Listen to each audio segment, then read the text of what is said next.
Hi, I'm Daniel. This is me. My life is only filled with good habits. I wake up every day at 7 a.m., brush my teeth, get a cup of coffee, and read a book. I read exactly 10 pages every day, 10 being the perfect number for my habit of reading. If I go over, it is considered a waste of time and thus becoming a bad habit. Then I switch on my phone. Most people have bad habits when it comes to dealing with a smartphone, but me, I don't. I open up my phone and go to the only application that is installed, the calendar. I go through my schedule and start my day. Some people ask me, do you ever relax? And my answer to that? No. I don't do anything that might become a bad habit. That means no social media, no TV, and no smoking.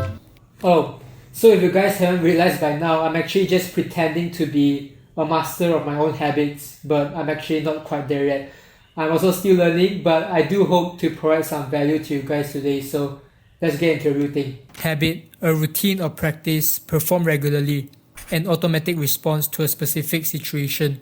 Brushing your teeth after you wake up, setting your alarm before you go to bed, taking 10 minutes every morning to delete the good morning pictures sent by relatives. Ooh, this is actually pretty cute. These are all the habits that have been formed through repetitive actions.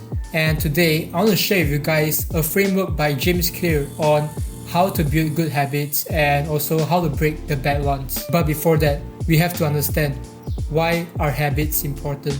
Our brains are wired to preserve our conscious attention for the most essential tasks. This means that whenever possible, our brains will slack off and let the non-conscious mind take over. So our brain is in a way building shortcuts every time we face a problem. And when you start facing a problem repeatedly, your brain begins to automate the process of solving it. If this guy finds smoking to be helpful when stressed out, he is most likely to turn to smoking again when in stressful situations. But of course, he doesn't smoke. Our brain reinforces the useful actions, whether good or bad, when faced with the same problem. And so the importance of habit becomes really clear here. When you manage to build good habits, your life will be automated to go in the right direction. So, according to James Clear and Charles Duhigg, the process of creating a habit can be divided into 4 main steps: the cue, craving, response, and reward. The cues are information that will trigger a craving inside of you. And the cue might vary for each individual. The smell of smoke might be a cue for some smokers, but not all. Cravings are the feeling that you hope to achieve. Smoking isn't a real craving. The real craving lies in the relief that smoking provides.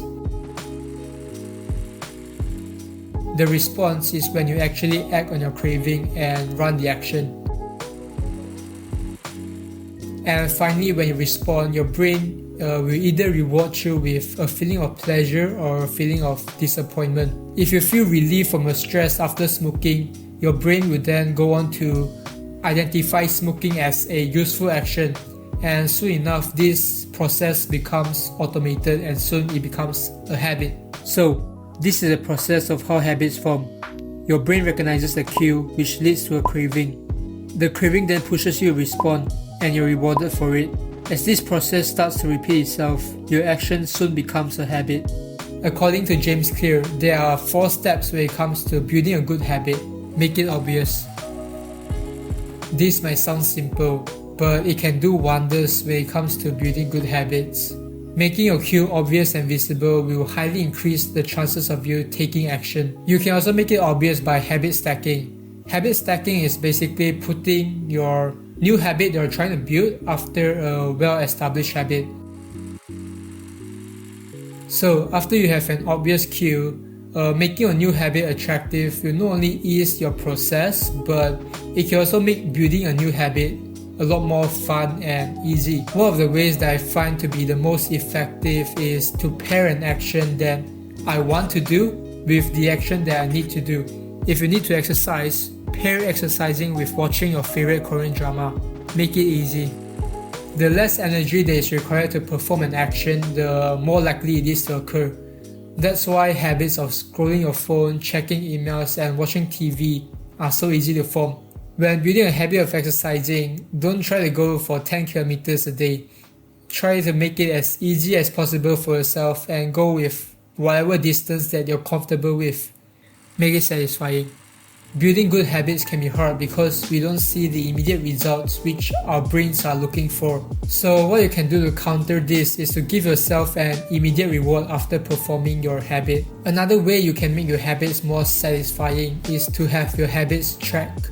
You can cross off your calendar after you finish your habit. This instills a don't break the chain mindset in you, which I find to be pretty satisfying. So those are the 4 main ways to build a good habit. And to break a bad habit, it is simply the opposite. Make it invisible, make it unattractive, make it difficult, and make it unsatisfying. Breaking a bad habit of watching TV can be as easy as just unplugging every time after you finish watching. This makes watching TV a little bit more difficult as it is an added friction. And if you want to go to the extreme, you could bring your TV out of your living room and only bring it back when you really want to watch something. I mean, just the thought of having to carry a TV back and forth might be enough to get you to break off this habit. Sean Covey once said, depending on what they are, our habits will either make us or break us. We become what we repeatedly do. Breakthrough moments are often the little things that we do on a daily basis, aka habits. And so I would say building good habits is really one of the most important things that you can start doing today. So I hope you found value, and yeah, see you guys in the next one.